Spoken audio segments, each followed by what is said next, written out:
Okay, we've been talking about earthquakes a lot and plate tectonics a lot. We are going to do a volcano lab soon, so we need to talk about volcanoes, which is what our next topic is about.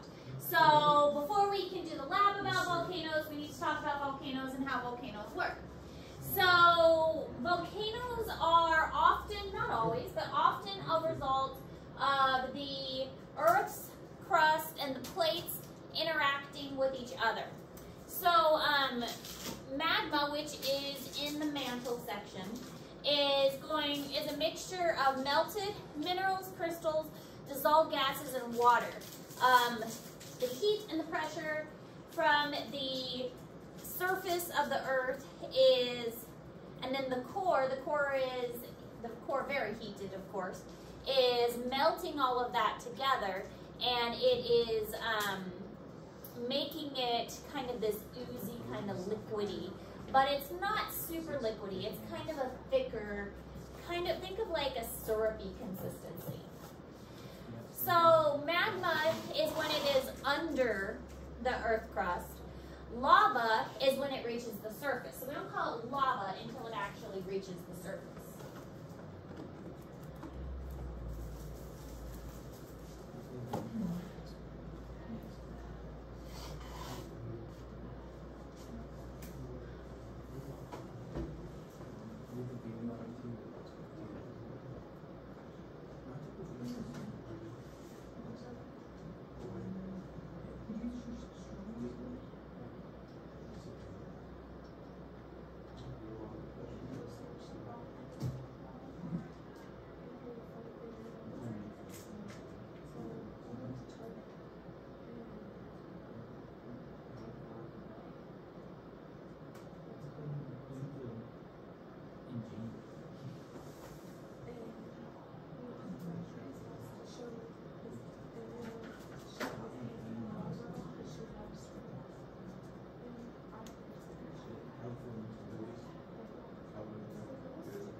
Okay, so the formation of magma depends on three main things: heat, pressure, and water content. So if it's very, very hot, if there's a lot of pressure, especially deeper in the surface, and also how much water content is available. If there's a lot of water, then it's going to be more runny. If there's less water, it's going to be more thicker. So viscosity is the amount of flow something has. So I'm sure there's molasses, which is very thick, and then there's watery syrup, which is much more thinner, and then there's like water, which runs really well. So that's what viscosity is. It's the resistance of flow, whether something is very sticky or whether it runs really well. One time when I was in Garden City, my room didn't actually have a lab, and so it didn't have lab tables, it didn't have sinks. So I had to, every time I did a lab, I had to carry all my supplies to a different room. And I was doing a lab that involved molasses, and I broke the molasses jar on my floor.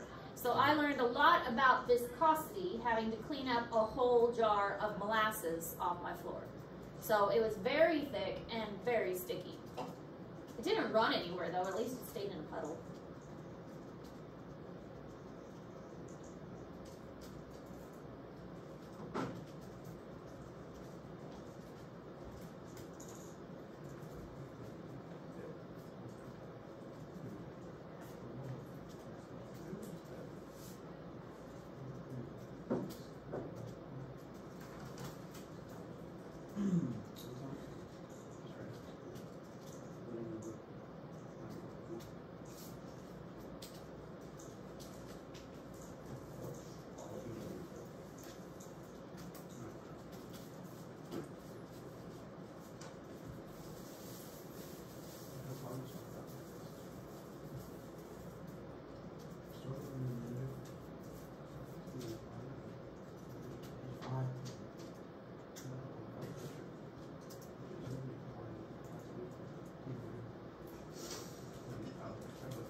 The magma is underneath. Remember, of course, we haven't even gotten through the crust.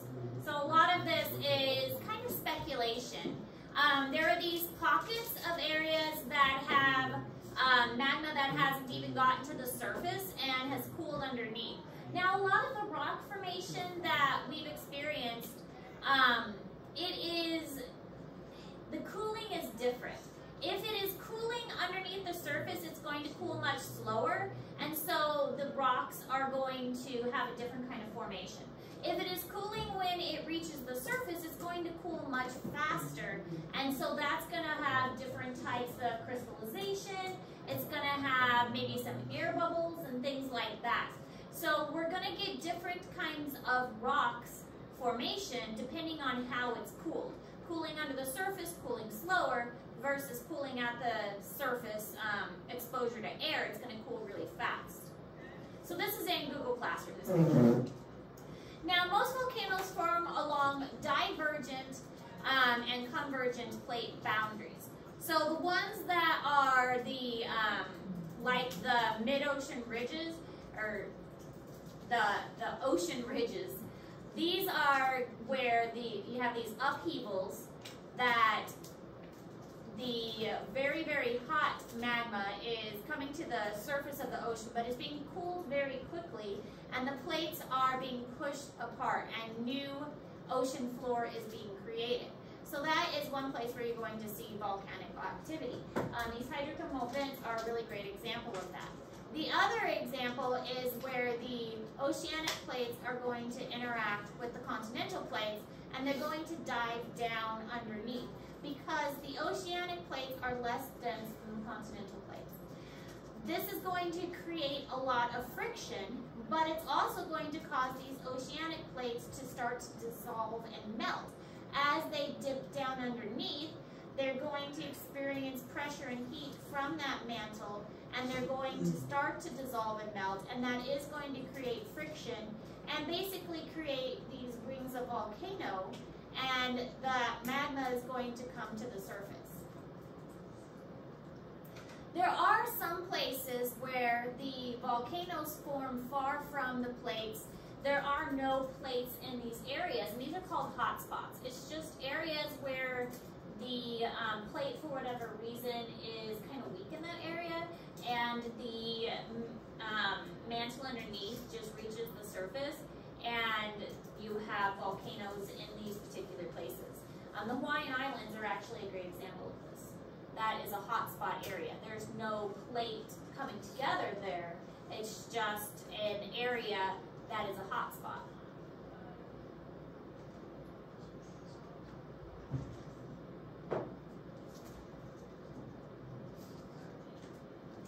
But that's why we call it the Ring of Fire, is because that is an area of very active volcanoes, but it's also the area that a lot of the plates have formed.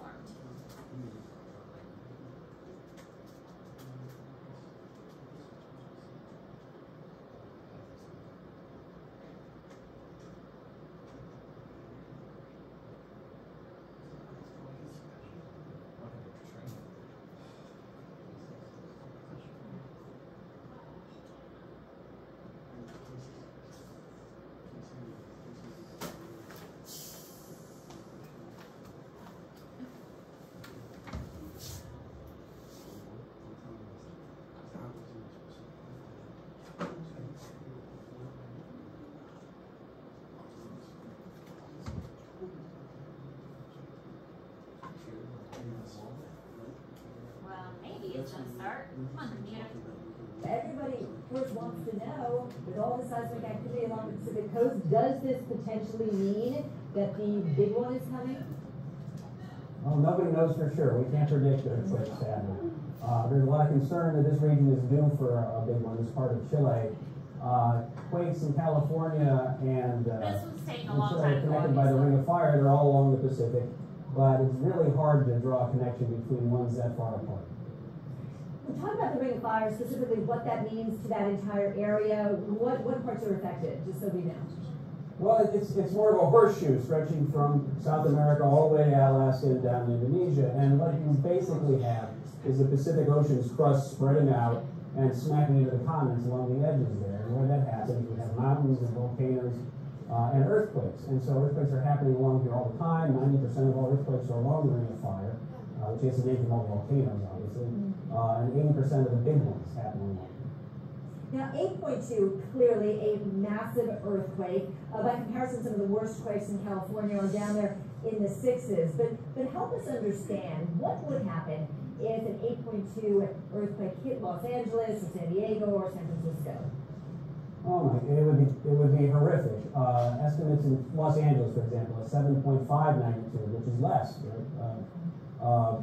You would have upwards of $250 billion of damage there, hundreds of thousands of people displaced from their homes, tens of thousands of people homeless, thousands of fatalities, that sort of thing. That's the key point you're getting at, is where it happens matters almost as much as how powerful it is. If something happens in the wrong place, then you have a real disaster. The one thing you always want to know is, will there be tremors that send some sort of a warning, sort of a pre-shock as opposed to an aftershock? You don't know for sure until after the big one happens. There's some shakes before this one. There's some magnitude 6 quakes that led up to this one, and there's been magnitude 5 ones or so afterwards. You can't give people a lot of warning of these quakes. There are some demonstration efforts that gave a few seconds of warning. One's coming, the one that happened last week in California, for example, or recently in California. But no, we don't have a great method of sending out instant warnings that can be more than a few seconds of heads. Nerve-wracking because they don't really have a lot of warning that they can give people. Like with tornadoes and things, there are things in place that can give people warning that, hey, there's a storm coming, that we detect rotation, we know this hurricane is coming, we can predict where this hurricane is going. But with an earthquake, they were saying just like, oh, a few seconds warning. That's not much warning that you have that this major earthquake is going to happen. So it's kind of scary that these people don't have any warning that, I mean, obviously they know that they live in this area where it is prone to have earthquakes, but other than that, they don't know when it's going to happen.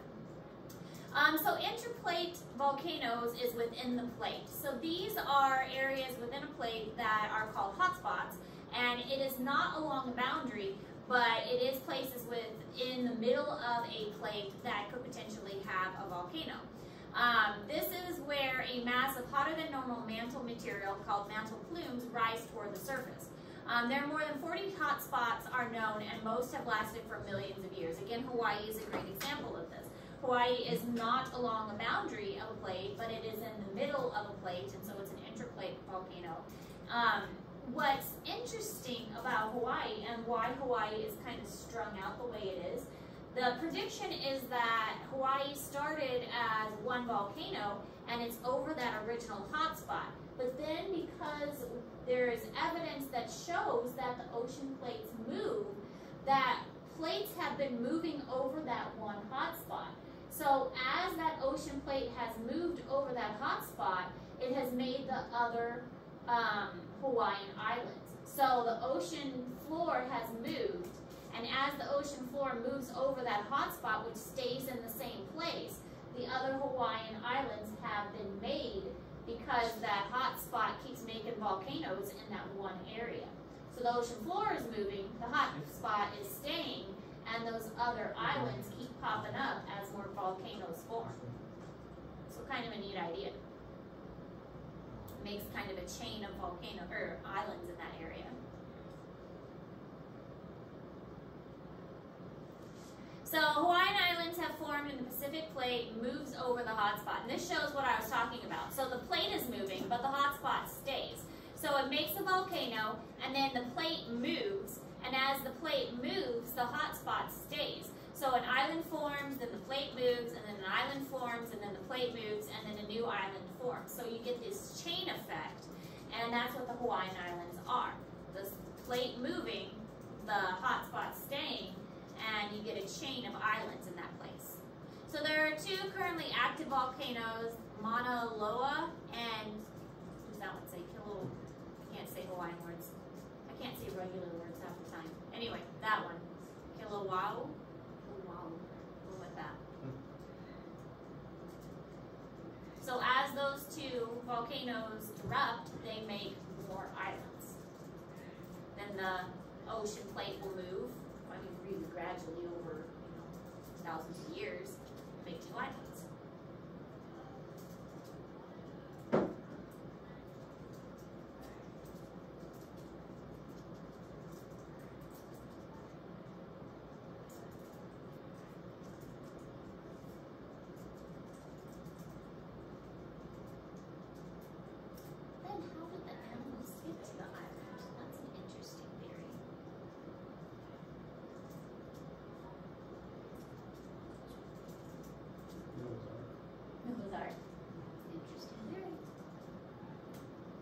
Because they weren't really a part of Pangea, were they?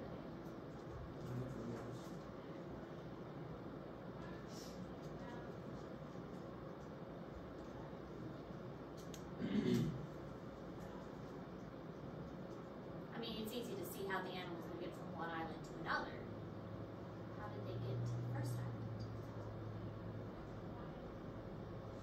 I mean, obviously now we can bring animals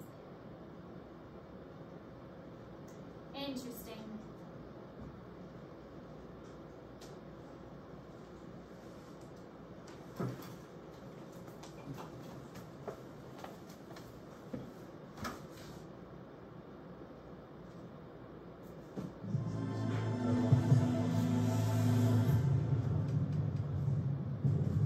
Volcanoes usually occur at plate boundaries, where the continents collide. When they hit, they release unimaginable energy, punching up molten rock from deep inside the Earth.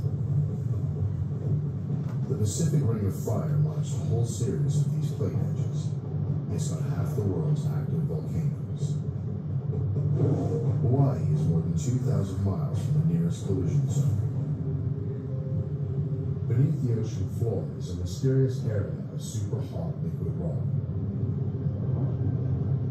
Hot enough to melt a hole through the Pacific plate, punching up fresh lava. It's called the hot spot. The ocean floor is creeping gradually northwest at 3 inches a year. Kind of cool, 3 inches a year. A volcanic island builds up, but as it moves away from the hot spot, it is cut off from the source of lava and dies. Over the hot spot, a new volcano forms. But if the big island is growing, then what's happening to the island of Oahu? Oahu should be shield-shaped, circular, but it's not.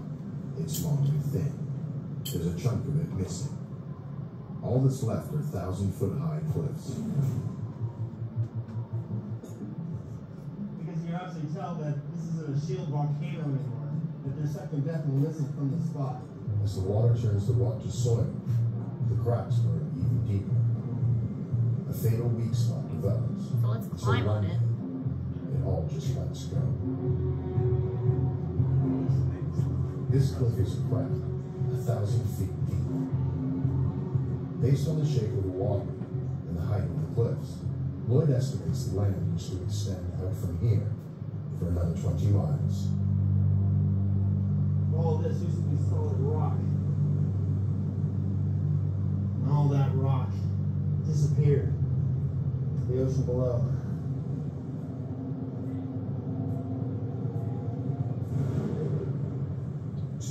Years ago, the island fell apart. 300 square miles, 20 trillion tons of rock dumped in the Pacific Ocean.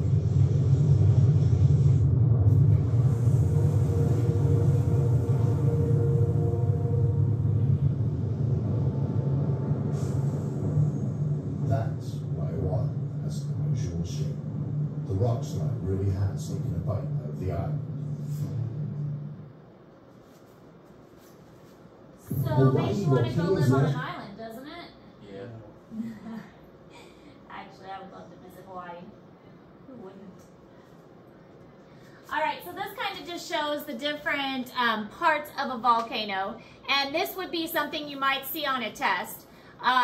The magma chamber, and then you've got the different parts. This is when it comes up, it's not just going to go straight to the top. Just like water is going to find the path of least resistance. The magma is going to find the path of least resistance as well, and maybe that's out the side. It's not always going to go straight up the top. It might be out the side, so there's going to be different channels as well. The volcano might erupt through the side if that's the path of least resistance, especially if there's a lot of force. So this picture is in Google Classroom, and you might have to label something similar to this. We've got a vent, which is number 5 here, and then we've got a lava dome. We've got fissures, which is 9, that are coming out the side. The 6 is the tephra, which is kind of the debris that is spitting out of the top. And then the lava itself is 4, which is what's coming down the side here, because remember, if it reaches the top or reaches the surface, that's lava. So 10 is called a dike, which is a straight thing that kind of coming to the surface and then is kind of cooling down inside the volcano itself. So there's a lot of parts to a volcano that scientists have discovered. Now there are actually 3 different kinds of volcanoes. There's a shield, cinder, and composite cone, and these will be on the test, the different kinds of volcanoes. A shield volcano is gentle, wide, and doesn't really explode when it erupts. So you can see that here in this picture, and part of that is because it has different ways to vent, and so the magma underneath is going to be released, and it's like when you have something that's under a lot of pressure, if it has different ways to relieve that pressure, and it's not just exploding out of one opening, and it has other ways to relieve that pressure out the sides, then it doesn't need to explode out through one area. So with a shield volcano, it's going to have other ways to relieve that pressure, and so it's not as severe. A cinder cone is violent and small, and it's very explosive, and that's what number 2 type is. And here we can see, because it's only got, with the cinder cone, it's only got one way out, and so it is going to be very explosive because the pressure is building up underneath and it only has one way out. And then the composite cones, they are pretty big, but they can be explosive or not as, or they can not be as dramatic. It really just depends. And again, it's because they have some other areas that can relieve the pressure, so these chambers. And so the lava can, or sorry, the magma can choose to go into these other chambers, and then that way it relieves some of the pressure, and it can't, it depends on which one, whether it's explosive or not. But there will be a question on the next test about the different kinds of volcanoes.